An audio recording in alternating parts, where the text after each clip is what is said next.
Amados hermanos, que el Señor les bendiga. Una vez más nos encontramos para compartir nuestros podcasts diarios, nuestras lecturas diarias, leyendo la Biblia en un año. Ahora, con nuestro podcast número 26, vamos a considerar el tema de la simiente perseguida. Como los hijos de Dios, vemos en el testimonio de las Escrituras en distintas épocas y de distintas formas como Satanás se las ha apañado para usar sus instrumentos para perseguir a los hijos de Dios, para perseguir a la iglesia de Cristo. Y veremos qué podemos aprender de todo esto. En Génesis capítulo 27 vemos cómo por medio del engaño, cómo por medio de la astucia y cómo motivados por la desesperación y el pecado, la familia de Isaac se rompe, lamentablemente, pero Dios continúa dirigiendo desde el fondo su obra. El texto comienza con Isaac ya envejecido, probablemente con más de 100 años o con unos 100 años. Estaba ciego y con una motivación pecaminosa, hay que decirlo.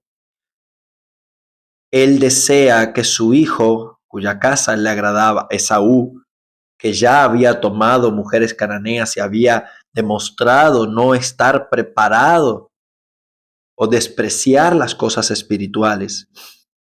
Con todo, por ser él el primogénito, Isaac lo llama para que le busque comida, le prepare comida y él lo bendiga. Y Rebeca estaba escuchando. Ahora Rebeca sabía, porque Dios mismo se lo había dicho, que el mayor serviría al menor y que el heredero de las promesas habría de ser Jacob.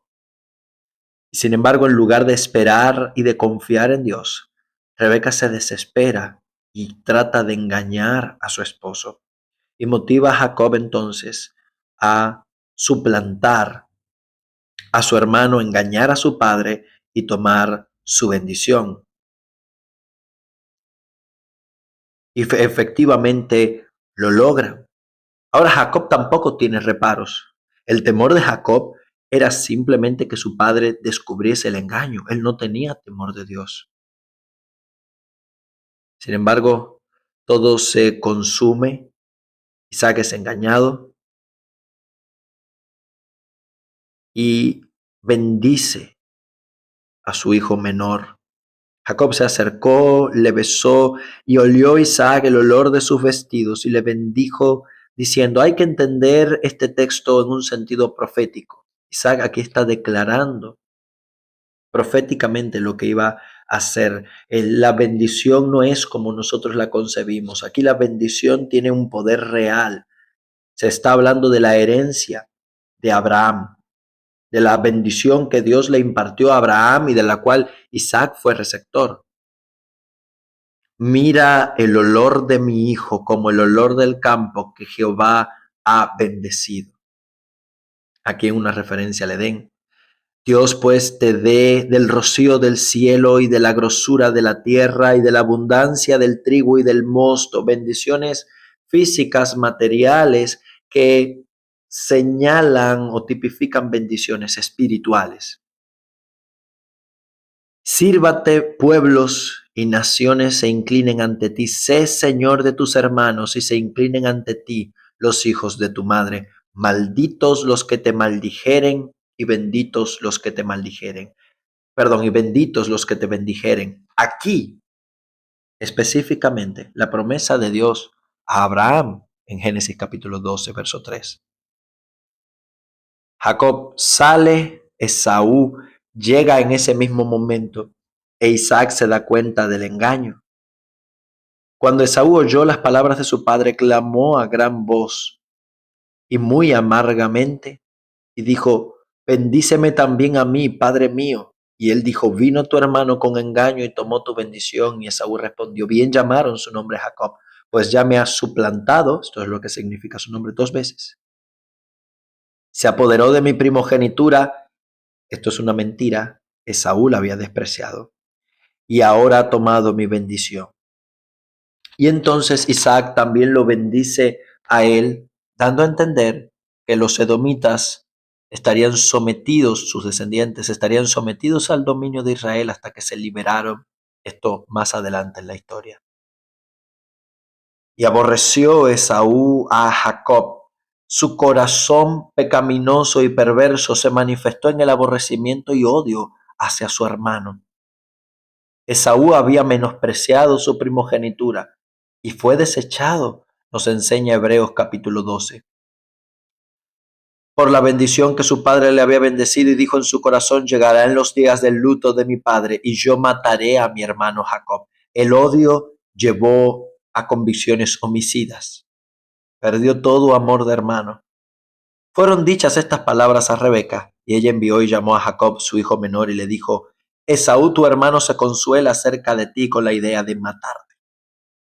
Ahora, hijo mío, obedece mi voz, levántate y huye a casa de Labán, mi hermano, en Harán, y mora con él algunos días. Esto no ocurrió.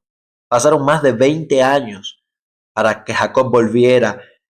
Igualmente pasó con Sara y el tema de Ismael. Eso pasa, amados hermanos, cuando la desesperación toma nuestro corazón y, motivados por la desconfianza en Dios, nos dejamos arrastrar por el pecado y terminamos fallando, terminamos pecando. Dios lo convierte en mal, pero terminamos causando mucho daño. Hasta que el enojo de tu hermano se mitigue, hasta que se aplaque la ira de tu hermano contra ti y olvide lo que has hecho. Y enviaré entonces a buscarte y te traeré de allá. ¿Por qué seré privada de vosotros dos en un solo día? Porque aquí estaba la enseñanza de que el homicidio se penaba con la muerte. Y entonces Rebeca volvió a engañar a Isaac, usando una excusa para que Isaac terminara enviando a Jacob a casa de Labán, un hermano persiguiendo a otro. El desechado persigue al hijo de la promesa de la misma manera que Ismael persiguió a Isaac. Y eso mismo vemos en el libro de Esther, capítulo 3, cuando se nos dice que el rey Asuero engrandeció a Amán, hijo de Hamedata, Agageo.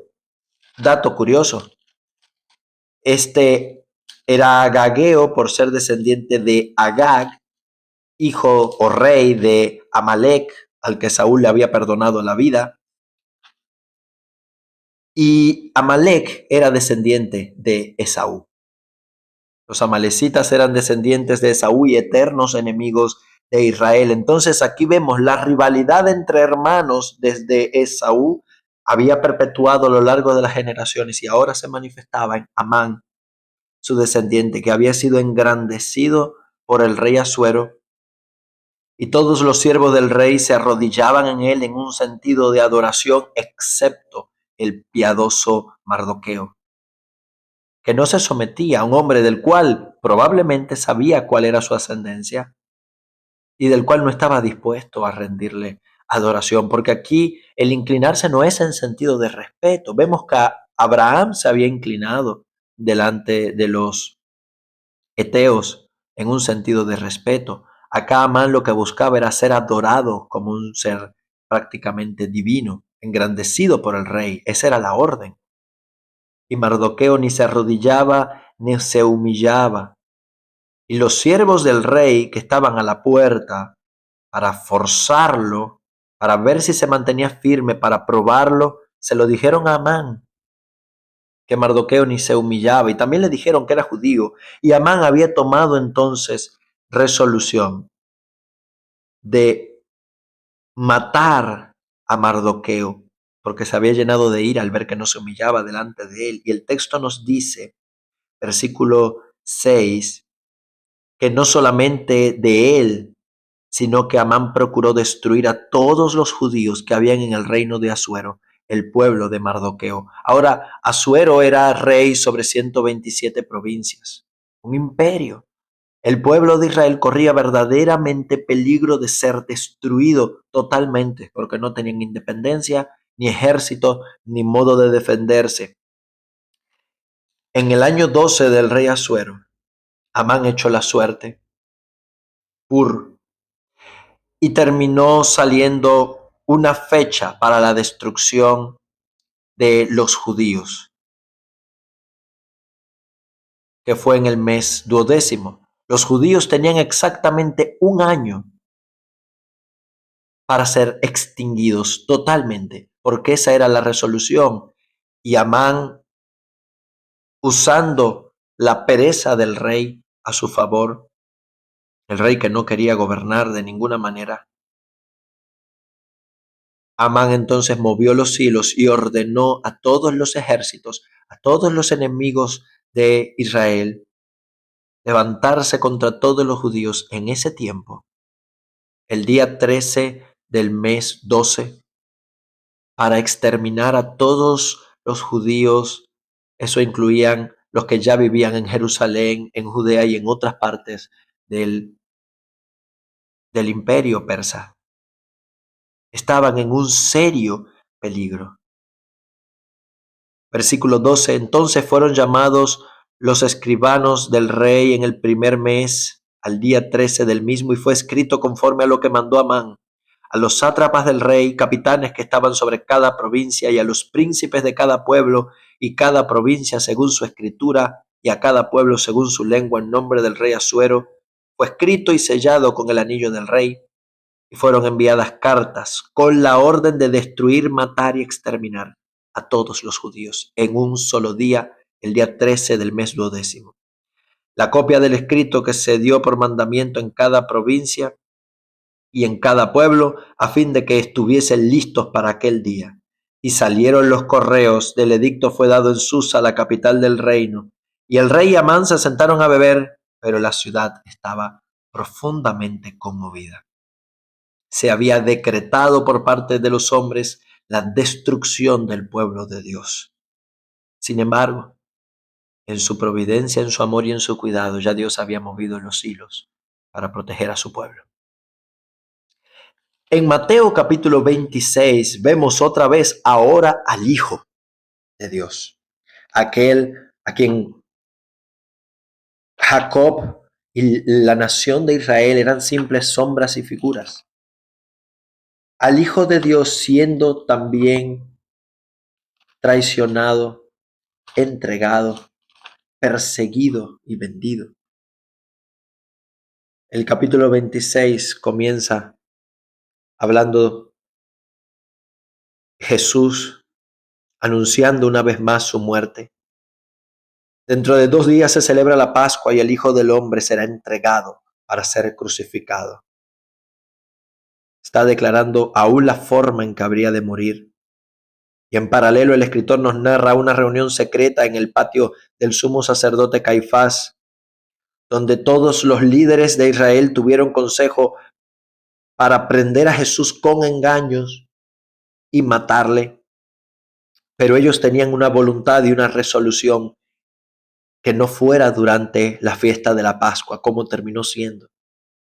Porque los hombres, amados hermanos, toman resoluciones y toman directrices y hacen planes, pero el resultado y los propósitos de Dios siempre permanecen firmes. Los judíos no querían que fuera durante la Pascua, porque no sabían cómo iba a reaccionar el pueblo que unos días atrás habían recibido a Jesús como el Mesías. Ahora el escritor vuelve al pasado, porque el apóstol Juan en Juan capítulo 12 nos dice que lo que acá narra de la unción en Betania ocurrió 6 días antes de la Pascua. Y nos narra cómo Cristo fue ungido por María de Betania para la sepultura. Cristo mismo dice: siempre tendréis a los pobres con vosotros, pero a mí no siempre me tendréis. Porque al derramar este perfume sobre mi cuerpo lo ha hecho a fin de prepararme para la sepultura. Esto es la verdadera adoración. Esta mujer entregó lo más valioso que probablemente tenían en casa para honrar de la manera que fuere posible o que sentía en su corazón a Cristo, preparándole para la sepultura, cosa que no tuvieron tiempo de hacer después. De cierto os digo que donde quiera que se predique este evangelio en todo el mundo, también se contará lo que ella hizo para memoria de ella. Y Juan nos dice su nombre, que era María de Betania, hermana de Lázaro. Y es en ese momento que Judas se ofrece a entregar a Jesús y siempre buscó la oportunidad. Alguien del propio grupo se acerca a los sacerdotes, habiendo oído seguro la recompensa que ofrecían, y ellos le asignaron darle 30 piezas de plata, el precio de un esclavo, cumplimiento de las profecías. Y desde entonces buscaba una oportunidad para entregarle. Tampoco Judas quería que fuera durante la Pascua. Es en ese momento, el primer día de la fiesta de los panes sin levadura, el día de la Pascua, 14 de Nisan, que Cristo se reúne con los apóstoles para celebrar esta fiesta, y Él entonces la cambia con su poder y su autoridad y celebra su Santa Cena, la primera cena de comunión, donde al partir el pan dice: tomad, comed, esto es mi cuerpo. Y dando gracias por el vino dice: bebed de ello todos, porque esto es la sangre de mi nuevo pacto, que por muchos es derramada para el perdón de sus pecados. También anuncia que alguien los iba a entregar, o que alguien lo iba a entregar, y es en ese momento probablemente que Judas adelanta los planes. Anuncia la negación de Pedro. ¡Cuánto dolor! Hermanos, cuántas noticias tan terribles. Esto continúa con los sufrimientos de Cristo en Getsemaní, donde su alma se derrama delante de Dios, rogándole si hubiera alguna forma de no tener que ser cubierto del pecado y la inmundicia del hombre y tener que perecer bajo el poder de la ira del Padre. Esto lo dice un hombre santo, un hombre que ama a Dios profundamente y ora con insistencia, pero siempre declarando el propósito de la oración: que se haga la voluntad de Dios. Cristo es traicionado entonces, arrestado por una turba de judíos, más de 600 hombres. Judas lo entrega con un beso, el beso de la traición, y Cristo afirma lo que es el texto central, versículo 56: todo esto sucedió para que se cumplan las escrituras, y todos los discípulos, dejándolo, huyeron. Fue presentado ante el concilio, que no encontraba, aunque todos los jueces estaban dispuestos a condenarle, no encontraba un testimonio para condenarle, y es entonces que es puesto bajo juramento. Todo contrario y viciado de errores contra la ley de Dios, de pecados. Pero así el Hijo del Hombre fue entregado. Fue abusado, fue humillado, golpeado, acusado de blasfemia, era reo de muerte. En paralelo, Pedro, que pocas horas atrás había declarado que estaba dispuesto a morir con él, lo negó 3 veces, con maldiciones, y el gallo cantó. Todo parecía perdido. Los discípulos habían huido. Cristo estaba entregado al poder de autoridades corruptas, pero Dios estaba dirigiendo todo. Todo parecía perdido para los judíos en el tiempo de Asuero. Todo parecía perdido para Jacob en su momento, pero Dios estaba en el fondo, detrás del escenario, dirigiendo todas las cosas para el cumplimiento de sus propósitos perfectos y santos. Y lo mismo vemos en Hechos capítulo 26, donde Pablo se presenta ante el rey Agripa. Paréntesis, una vez más, Agripa también era descendiente de Esaú, porque era bisnieto de Herodes el Grande, el que mató a los niños de Belén, y era de Idumea, el pueblo de Edom, descendientes de Esaú. Acá vemos otra vez un hijo, un descendiente de el desechado, del perseguidor, delante, en la posición de rey, en la posición de honra, delante de un hijo de la simiente, un hijo de Abraham. Uno con autoridad, el otro preso, humillado. Sin embargo, el único libre verdaderamente era Pablo. Y sin embargo, en la gracia y el poder de Dios, el evangelio también estaba disponible para Agripa. Herodes Agripa II. Pablo entonces comienza su presentación describiendo su vida anterior, hablando que él había sido fariseo, que había sido cercano o que había dedicado su vida a perseguir a Cristo. Dice: yo ciertamente había creído mi deber hacer muchas cosas contra el nombre de Jesús de Nazaret, lo cual hice en Jerusalén, castigándolos en todas las sinagogas, los forzaba a blasfemar y enfurecidos sobremanera los perseguí en las ciudades extranjeras. Una vez más relata su conversión, añadiendo detalles fascinantes de su misión. Habiendo caído todos nosotros en tierra, oí una voz que me hablaba y decía en lengua hebrea: Saulo, Saulo, ¿por qué me persigues? Dura cosa te dar cosas contra el aguijón, o sea, rebelarte contra quien es más poderoso que tú. Yo soy Jesús, verso 15, a quien tú persigues, pero levántate y ponte sobre tus pies, porque para esto he aparecido a ti, para ponerte por ministro y testigo al perseguidor y enemigo. En lugar de fulminarlo con un rayo, destruirlo y aplastarlo bajo su ira, Dios lo alcanzó en su gracia y su misericordia.